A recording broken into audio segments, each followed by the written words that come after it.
Jadi kalau kemarin Fahrudin Faiz bilang tuh, selama ini kegiatan itu kan ngaji perempuan. Sekarang berubah, perempuan mengaji gitu. Jadi perempuan yang menjadi subjek untuk berpikir gitu. Kita kan bekerja di pemerintahan ya. Heeh. Ada waktu ruang nggak dia mau Membaca. membaca buku? Ada waktu ruang dia mau mencintai buku gitu. Vladimir Nabokov itu ya, penulis itu dia pernah bilang, kalau Anda melihat orang pintar berbicara, tanyakan buku apa yang dibaca. Kalau sudah kita dekat sama buku itu, Pak, kita nggak mungkin miskin terhadap ide dan Iya, iya, iya. gagasan gitu. Oke, oke, good. Ada banyak cara untuk membuat kegiatan yang Masuk, berangkat dari masuk. buku itu.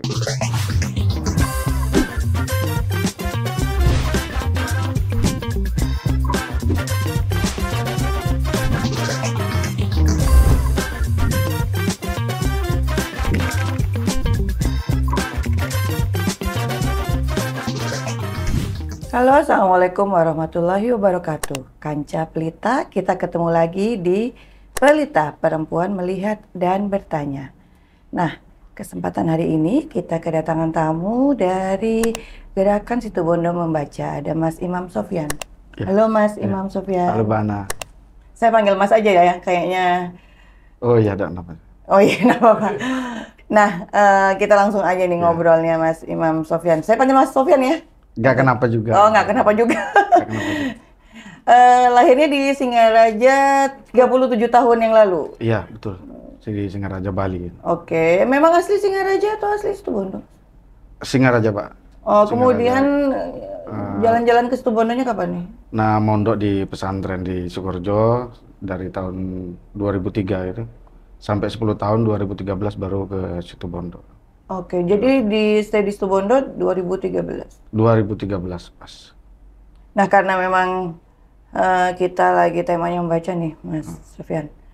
Mas Sofyan tertarik pertama kali baca tuh kayak gimana nih? Perjalanan spiritualnya tuh. Nah, Suka baca tuh.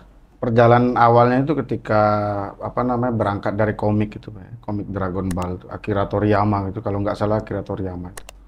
Saya berangkat dari sekolah SD itu lebih banyak membaca komik-komik itu. Jadi Dragon Ball, Detektif Conan, termasuk naik ke tahap tingkatan SMP itu saya sudah mulai membaca Kung Fu Boy gitu kan ya. Kung Fu Boy, terus bahkan Doraemon pun saya baca itu. Itu SD komik, SMP komik, baru ketika sudah SMA baru saya sudah tahap ke membaca novel-novel. Saya masih ingat sekali novel pertama itu Ayat-Ayat Cinta itu. Ayat-Ayat Cinta dan Romantis itu, novel ya, romantis. Habibur Rahman El Silasi Iya. itu, Habibur Rahman. Setelah membaca Ayat-Ayat Cinta itu kan kita di pesantren itu kan sangat akses terhadap buku sulit gitu, Pak ya. Oke. Sulit sekalipun di pesantren itu disediakan koperasi penjual buku tuh, tapi lebih dominan kitab-kitab kuning dibanding buku putih lah, kalau kita mengatakan buku putih. Setelah saya masih ingat setelah Ayat-Ayat Cinta itu saya dapat pemberian dari kakak kandung saya itu. Setelah itu baru ketika kakak saya datang ke pesantren itu kakak saya minta penjelasan dari apa yang saya baca itu. Jadi habis baca ditanyain sama kakaknya Iya. gitu ya. Isi dari buku itu gitu. Setelah Ayat-Ayat Cinta itu lagi saya distribusikan buku masih Dunia Sophie ya, Josten Gardner itu. Itu yang katanya bukunya dijuplak sama Dewi Lestari itu, Ya. Dunia Sopi. Oke, Mas Sufyan. Kemudian timbul ide untuk membentuk Gerakan Situbondo Membaca. Nah, Nah, itu sejak kapan tuh? kalau setelah dari ini kan karena kita gini Mbak, bukan lahir dan tumbuh di Situbondo itu kan. Jadi 2013 tuh saya sudah tidak punya siapa-siapa di sini. Lambat laun hari demi hari saya akhirnya menemukan teman itu, salah satunya yang tadi saya ceritakan tuh Sainur Rasyid itu. Lewat dia akhirnya saya lama berdiskusi tentang buku itu. Dan tahun 2013 saya masih ingat sekali. 2013 saya baru berkeinginan mendirikan Gerakan Situbondo Membaca. Dan saya masih ingat sekali ketika itu ditawarkan dengan beberapa mahasiswa. Jadi kita punya sistem, Mbak. Kita punya sistem diskusi, kita membaca buku itu. Jadi kita membaca buku selama 1 minggu lalu kita diskusikan gitu. Dan ini tidak banyak orang yang mau menerima terhadap apa namanya konsep ini. Jadi ditolak lah. Nyampe di sini tuh banyak penolakan itu karena apa ya? Sekali lagi saya nggak mengatakan minat baca rendah, bukan ya. Belum ada keinginan aja untuk membaca itu. Belum ada keinginan untuk membaca. Akhirnya pas kita konsep ini kita bawa ke pondok pesantren itu alhamdulillah diterima itu, dengan teman-teman BEM itu. Artinya sebenarnya gerakan Situbondo membaca ini awalnya adalah gerakan komunitas teman-teman yang suka membaca. Iya, Ada suka berapa membaca. orang di awal pembentukannya? Dan Itu sampai sekarang kemudian jadi berapa orang? kalau beberapa orang tuh awalnya ya hanya pengurus BEM itu sekitar 9 dan 10 orang itu. 9 dan 10 orang, dan ini saya awal berdirinya memang sedikit gini kan Mbak ya, dikatakan mengharukan enggak juga sih ya, tapi itu sedikit sedikit berjuang lah bagi kita sendiri itu, karena aktivitas membaca ini kan tidak semua orang gini Pak. Dan apa efek setelah membaca kan tidak langsung diketahui kan. Dapat apa hasil membaca. Jadi butuh waktu bertahun-tahun baru kita bisa melihat efek membaca ternyata begini. Jadi aktivitas membaca ini bukan aktivitas yang langsung mendapatkan hasil itu. Jadi kalau sekiranya banyak yang masih belum berkeinginan untuk membaca, saya rasa masih wajar. Jadi dari 2013 sampai dengan sekarang teman-teman yang berada di gerakan Situbondo membaca ini konsisten dengan konsepnya tadi. Konsisten, cuman ada sedikit perubahan gini, Pak. Perubahan apa namanya? Perubahan gerakan kalau kita bilang, Pak ya. Jadi yang semulanya kita tuh eksklusif jadi kan sistem dari gerakan Situbondo membaca itu kan begini. Kita membaca buku sampai selesai lalu kita diskusikan. Kita membaca buku buku apa aja itu yang dibaca? Buku apa saja. Awalnya kita membaca. Atau harus hanya pada tema tertentu, romance misalnya, enggak. novel misalnya. Nah, itu pun nanti ada perubahan ketika lambat laun gitu, Pak. Jadi awal yang kita baca tuh saya masih ingat itu buku-buku tokoh gitu ya. Biografi. Biografi itu. Buku biografi, dan itu nggak terlalu tebal lah. Nah, lambat laun ternyata aktivitas yang membaca sekaligus mempresentasikan, membaca sekaligus mempresentasikan itu membawa dampak ini, Pak. Kayak kalau menjadi kecanduan gitu ya, Pak. Saya merasakan kayak teman-teman yang dari awal berangkat dari gerakan Situbondo membaca itu, yang sehari aja nggak baca buku itu sudah kayak kebingungan. Jadi akhirnya sekarang kayak termasuk saya pribadi itu dan teman-teman lainnya itu, sekalipun mereka ada yang sudah punya anak 2, ada yang masih sibuk dengan ternaknya, sawahnya gitu kan. Mereka selalu menyisihkan waktu untuk membaca satu bab novel yang mereka baca, satu bab esai yang mereka baca gitu. Dan ini mempengaruhi minimal, kalaupun dulu kan kita satu hari sempat satu buku tuh bisa, Pak. Menyendiri itu kita mampu. Itu kalau masih sendiri kali, masih jomblo kali. Masih jomblo, Mas Sofyan masih ini belum masih nikah. jomblo apa enggak nih? Alhamdulillah sudah punya anak 2. Oke, alhamdulillah sudah punya. Dan itu benar-benar berdampak. Awalnya yang kita hanya eksklusif untuk komunitas sendiri, ketika tahun 2015 sampai sekarang nih kita mulai membuka diri gitu kan, Pak. Jadi teknisnya itu kita ketika mau mengadakan diskusi buku ya umum. All tema, semua tema boleh. All tema semua. Kita selalu mendukung apapun tema yang mereka gini kan.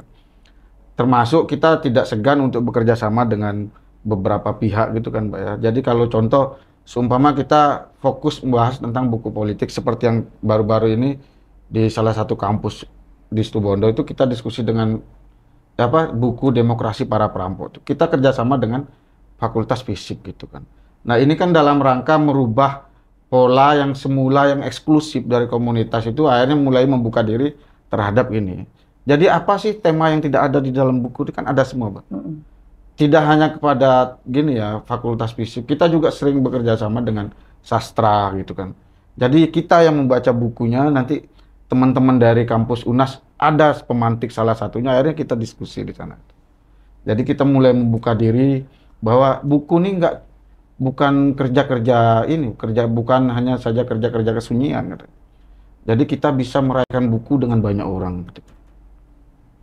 Nah, ini komunitas gerakannya ini harapannya kan bisa dimasifkan sehingga Iya, semakin iya, banyak yang semakin banyak ikut ya. bergerak dalam lingkaran komunitas ini. Iya, Nah, tentu tadi Mas Sofyan cerita punya titik nol ya, maksudnya iya, titik balik awal ketika kemudian suka buku membaca ayat-ayat cinta. iya.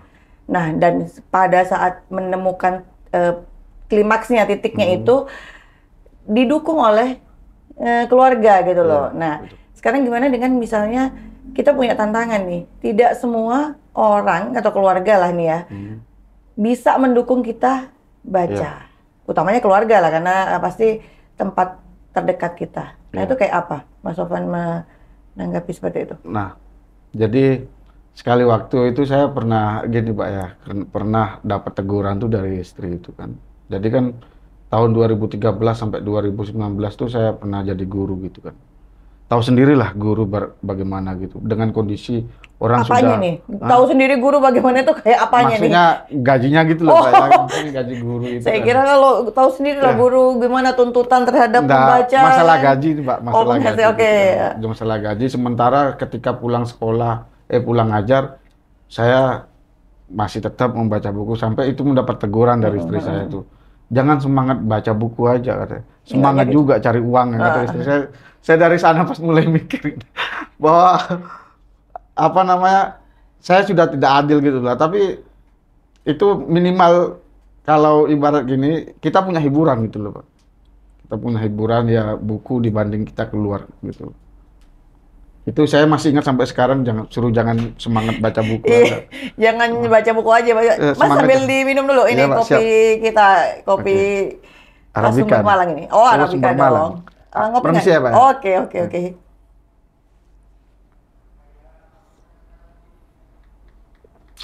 Ini Gimana?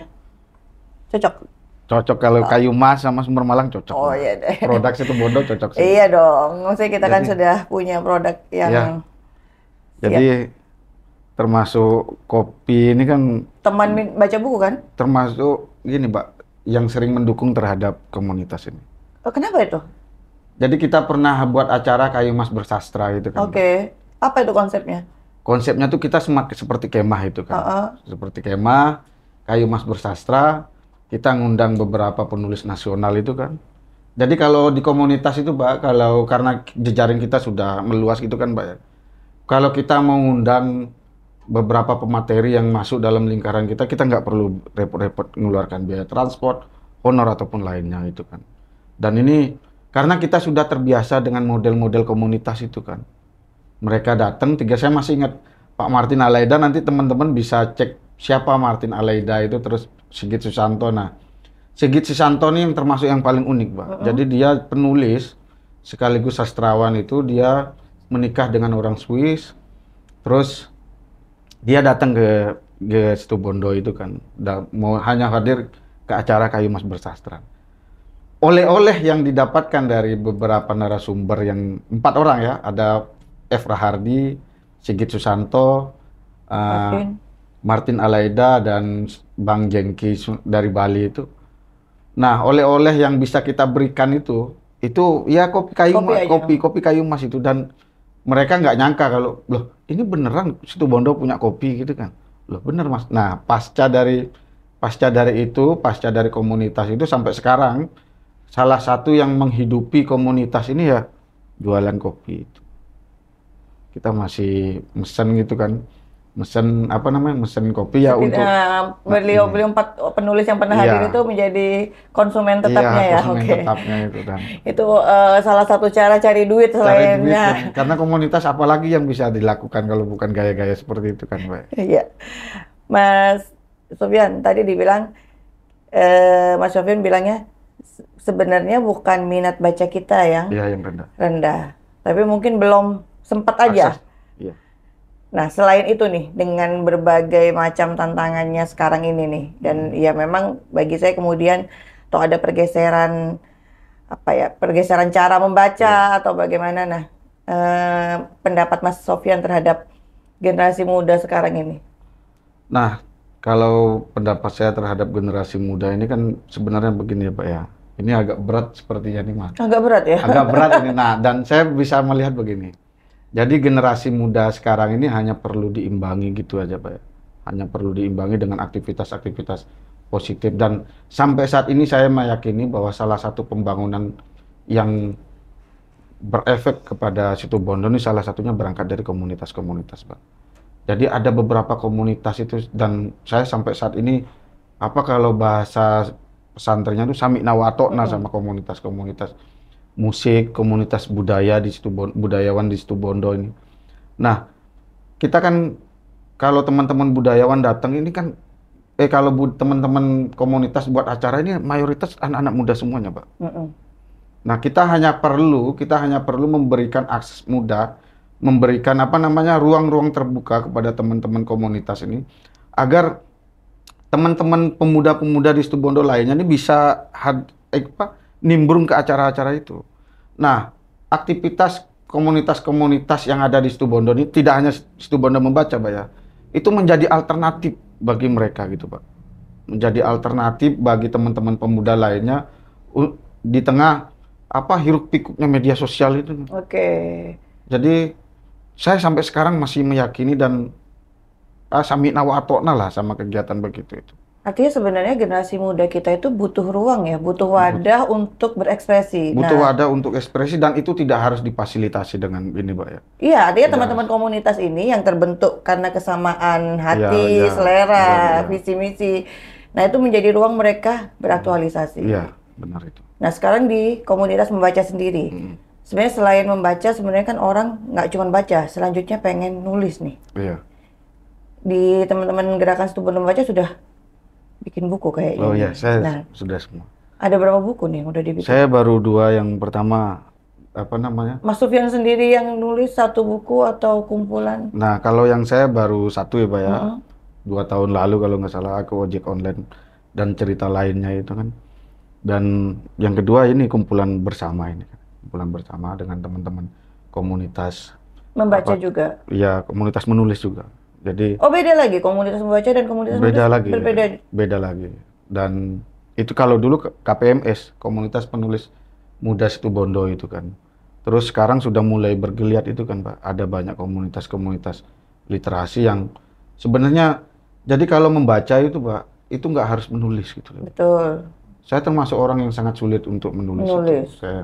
Karena saya sadar bahwa aktivitas menulis ini kan itu mengerahkan pikiran, mengingat, terus mengkonsep kata-kata itu kan akhirnya menjadi ini, Mbak, kayak kesulitan gitu bagi saya pribadi. Dan kalau membaca itu tidak harus menulis, tapi kalau menulis itu Pasti membaca. harus membaca itu. Karena dia harus memperkaya Iya, memperkaya view wacananya. Iya, wacananya, termasuk susunan katanya, narasi, dan apa yang mau dipilih itu kan. Menulis pasti membaca, tapi Menulis pasti. membaca belum tentu Belum tentu menulis. Nah, menulis yang pasti membaca. Belakangan ya, pasti Iya. tahu lah isu yang kemudian contohnya nih misalnya Tempo pernah Oh diserang iya, ya. Maksudnya teman-teman penulis atau teman-teman pembaca ini punya nggak sih kekhawatiran kalau kemudian ide atau kreativitasnya ketika menulis itu dianggap tidak sesuai dengan iramanya atau nuansanya Oh iya. dunia yang inginkan gitu loh. Kadang-kadang kan memang namanya pikiran, sekali Iya, lagi pikiran kita adalah hal yang merdeka. Tapi kemudian ketika dalam aktualisasinya, pernah nggak sih ketika misalnya nih diskusi dalam proses membaca atau menulis, ada hal yang kemudian tidak sesuai dengan warna-warna dunia gitu? Oh iya. Ada nggak ketakutan-ketakutan kayak gitu misalnya? Nah, dan itu baru terjadi, Pak. Oke. Dan itu baru terjadi di komunitas kita. Jadi apa namanya, kalau dalam hal menulis tuh kita nggak pernah takut tulisan kita tuh ada notis ya, kalau bahasa sekarang ada notis dari pembaca lainnya atau dari pihak-pihak yang merasa dirugikan itu. Kalau urusan membaca itu kita baru khawatir seperti kejadian 1 abad Pram kemarin, bulan kemarin ini. Jadi sekali waktu ada gini ya, Pak, apa namanya, lembaga gitu ya. Jadi kita itu mau membahas tentang bagaimana Pramudia Anantatur itu membangun perpustakaan gitu. Kita mau ngundang salah satu narasumber di Jogja itu. Pelaksanaan belum dimulai, Pak. tapi sudah ditelepon dengan salah satu lembaga. Ini gini ya, Sofyan ya, dan ini Situbondo membaca ya katanya. Ya, katanya mau mengadakan buku ini. Anehnya orang yang menelpon ini Mbak ya, itu tidak paham terhadap apa namanya siapa Pram gitu loh. Dia menyebut nama Pramudia Anantatur itu salah. Taunya Pram orang kiri gitu aja ya? Taunya orang kiri gitu kan. Nah itu baru 1 bulan yang lalu ya, 1 bulan yang lalu lambat laun saya kira sudah selesai orang itu nelpon sudah selesai. Ternyata ke teman-teman yang lain itu juga berdampak. Ke teman-teman salah satu panitia nelpon kalau bisa jangan apa namanya Jangan ngadain acaranya iya. Pram. Akhirnya karena begini Pak ya. Sekali lagi saya mau menyampaikan harusnya kalau kita mau mengkritik ataupun melawan itu kita paham terhadap apa yang dilawan gitu kan. Nah, karena yang saya nggak mau membahas teror ya, cuman diminta untuk supaya tidak melaksanakan ini kan. Kalau sekiranya dia paham Mbak ya, saya pasti akan memberikan penjelasan. Ternyata dia orang nggak paham. Saya mau nyebut profesinya juga nggak enak gitu Iya, kan. udah nggak usah. Nah, Oke. jadi kok begini ya, ternyata saya tidak mempermasalahkan dia melakukan pertentangan terhadap aktivitas kita, tapi kok begini sih orang ini, saya mikir kayak. Padahal yang mau dibahas bagaimana Pram bikin perpustakaan. Iya, membangun Bukan perpustakaan bagaimana itu. Pram Bukan punya urusan ide soal ideologinya, bukan. Oke, dia. Itu baru 1 bulan kemarin, tapi Iya, kita iya. nggak peduli lah, karena kita juga pernah, itu yang pertama yang baru-baru ini kan Mbak ya. 2 tahun lalu, beberapa tahun yang lalu itu saya masih ingat ketika kita buat acara Haul Hogeng gitu kan. Kita buat acara dan beliau hadir gitu kan. Waktu itu saya masih ingat bulan Juni kalau nggak salah itu Haul Hogeng itu.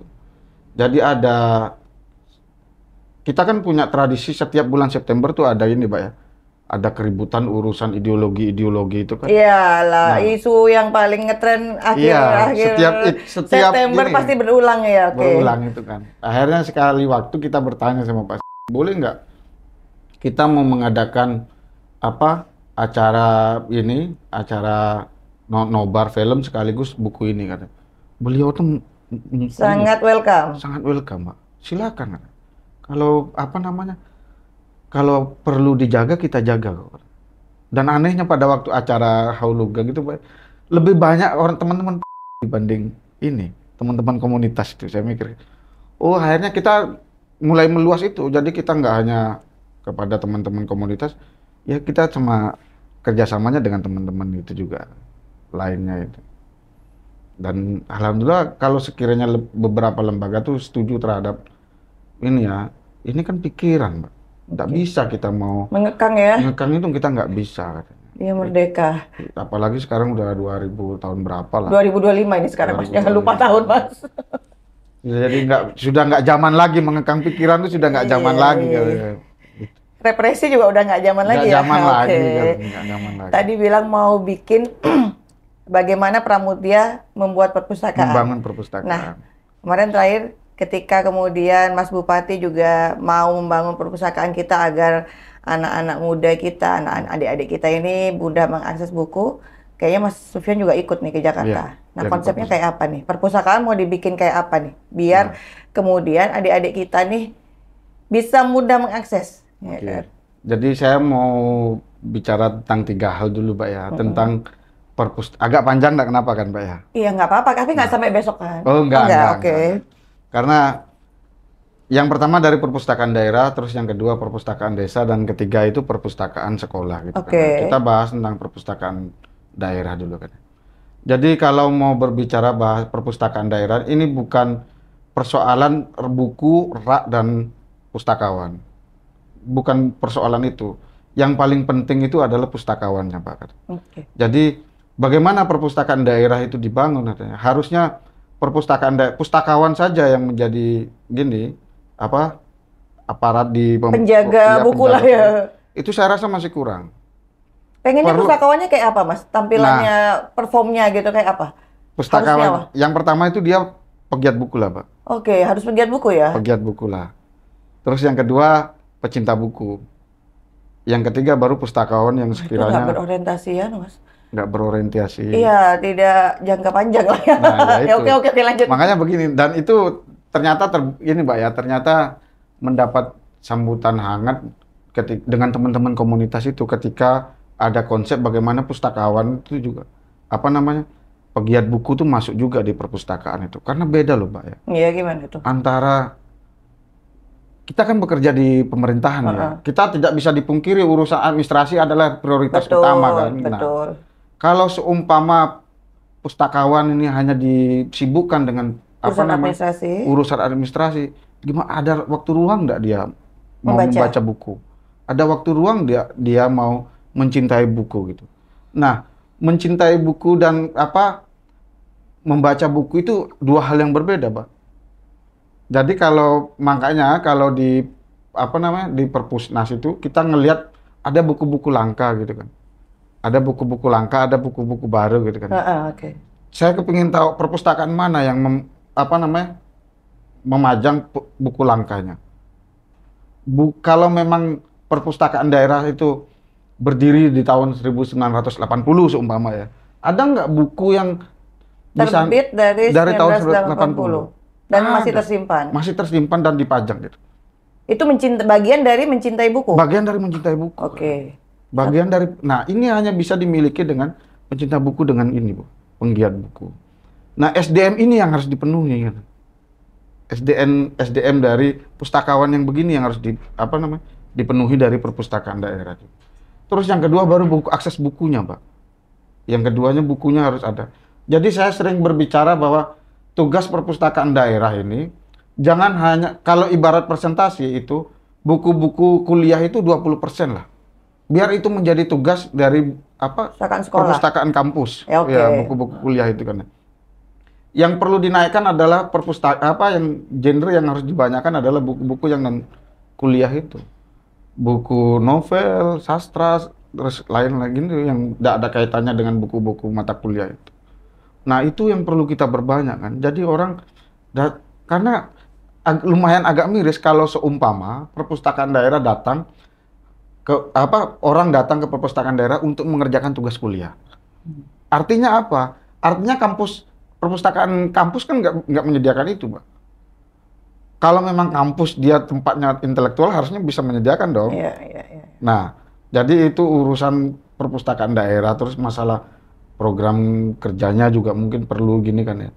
Cuman yang nggak kalah penting lagi adalah perpustakaan desa ini, Pak. Jadi saya sampai saat ini tidak percaya bahwa minat baca kita tuh rendah. Minat baca kita rendah itu saya tidak percaya. Karena apa?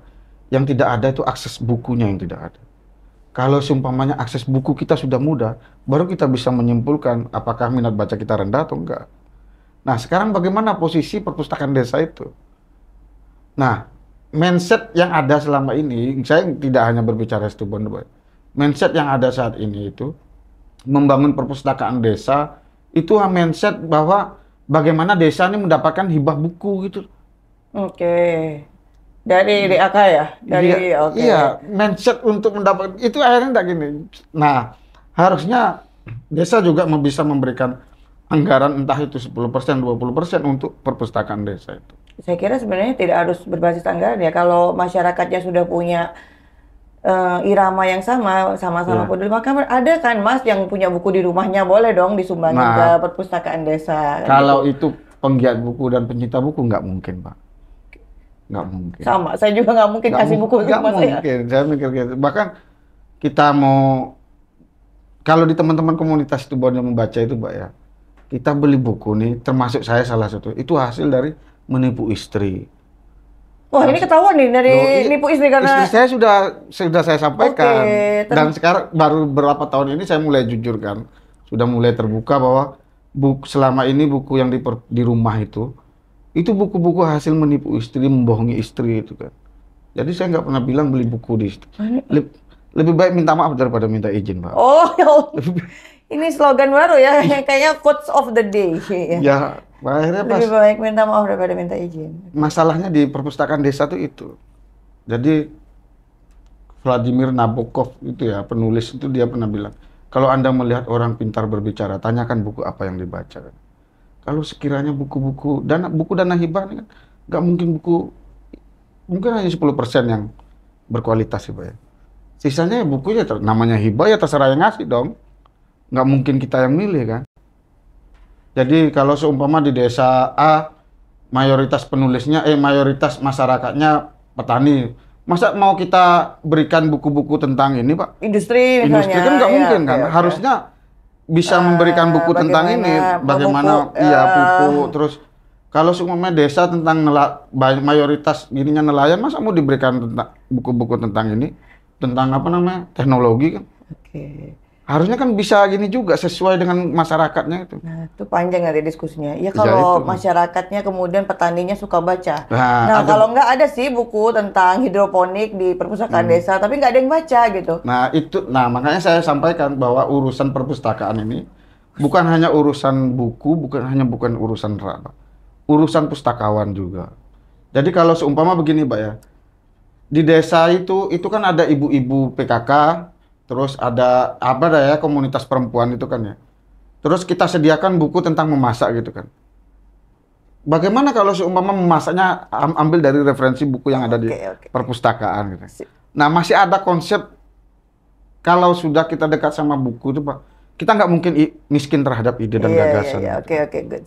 Ada banyak cara untuk membuat kegiatan yang berangkat dari buku itu kan. Siap. Ini adalah salah satu karyanya teman-teman dari Gerakan Situbondo Membaca ya. Takanta itu penerbitnya. Ya, diterbitkan oleh Takanta. Nah, dalam waktu dekat ada nggak proyeknya dari teman-teman mau ngapain lagi nih? Teman-teman punya event atau gerakan? Kalau kegiatan menulis itu kita pasti ada event, Mbak. Cuman kalau kegiatan untuk membaca kita sudah mulai, apalagi Bupati sekarang sudah mulai gini, Mbak ya, sudah mulai berpihak terhadap literasi. Kita mungkin akan lebih bersemangat. Bukan berarti saya sering menyampaikan begini pada teman-teman, keberpihakan itu bukanlah kebijakan, keberpihakan itu kebajikan. Tapi kalau sudah kebijakan itu keadilan itu. Oke. Nah, sekarang Bupati ini sudah berpihak. Kita nunggu kebijakannya. Kebijakannya terhadap literasi ini bagaimana. Nah, kita masih menunggu itu dulu kan, karena sepertinya jarang, Mbak. Bupati datang ke Perpustakaan Nasional itu jarang. Kayaknya baru Mas Rio juga nih yang... Sepertinya ya. Cuman ini menjadi bukti bahwa Bupati sekarang nih sudah mulai ini kan, Mbak ya, berpihak kan. Di kabupaten lain kan perpustakaan kalau teman-teman komunitas bilang itu kan bovendigulnya gini kan, Mbak. Iya. Tempat pembuangannya orang-orang yang beda politik gitu kan. Kami ya, saya. Bedanya apa? Nah, baru sekarang ada bupati yang datang ke Perpustakaan Nasional dalam rangka untuk mendukung perpustakaan, dan alhamdulillah, Pak, kita lumayan mendapatkan, ada yang dibawa lah ketika di Jakarta, ada yang dibawa ke Situbondo, dan saya patut mengapresiasi urusan itu. Tapi sekali lagi, bahwa keberpihakan itu adalah kebajikan. Menunggu keadilannya. Nunggu keadilan. Oke. Kayaknya kita sudah lama ngobrolnya. Memang kalau ngobrol sama orang yang suka baca, ada aja idenya yang ini. Ada pesan yang ingin disampaikan oleh Mas Sufyan untuk Kancah Pelita? Ya, sepertinya ini perlu ini, Mbak ya, menambah ruang lagi. Jadi maksudnya ruang kita lagi bikin siaran lagi nih. Menambah ini, karena baru saya ngelihat podcast yang pertama itu kan tentang pendidikan itu kan, Pak ya. Kalau memang ini Pelita berkaitan tentang perempuan, harapan saya sih bisa menambah lebih banyak yang diundang tuh perempuan-perempuan itu kan. Jadi kalau kemarin Pak Rudin Faiz bilang tuh, selama ini kegiatan itu kan ngaji perempuan. Sekarang berubah, perempuan mengaji gitu. Jadi perempuan yang menjadi subjek untuk berpikir gitu. Jadi harapan saya sih lebih banyak perempuan-perempuan yang begini. Termasuk salah satunya mungkin Bunda Baca mau didatangkan. Iya, nanti upcoming di samping Bunda Baca akan kita hadirkan untuk datang ke ruang kita. Oke, Mas Sufyan, terima kasih. Saya dapat pelajaran dari apa yang disampaikan Mas Sufyan. Memang harus dianggap penting dulu ya, biar bisa menemukan jalan. Karena kalau sudah dianggap nggak penting, yang ditempatkan cuma alasan. Ya kan? Oke, Kancah Pelita, kita akhiri dulu pertemuan kita hari ini. Kita nanti ketemu lagi dengan tema dan hal-hal menarik lainnya yang perlu kita bahas. Sekali lagi terima kasih Mas Sama-sama, Sofyan. Mbak. Mudah-mudahan kita bisa ketemu lagi untuk tema dan ruang yang berbeda. Siap. Kanca Pelita, saya akhiri. Assalamualaikum warahmatullahi wabarakatuh. Waalaikumsalam.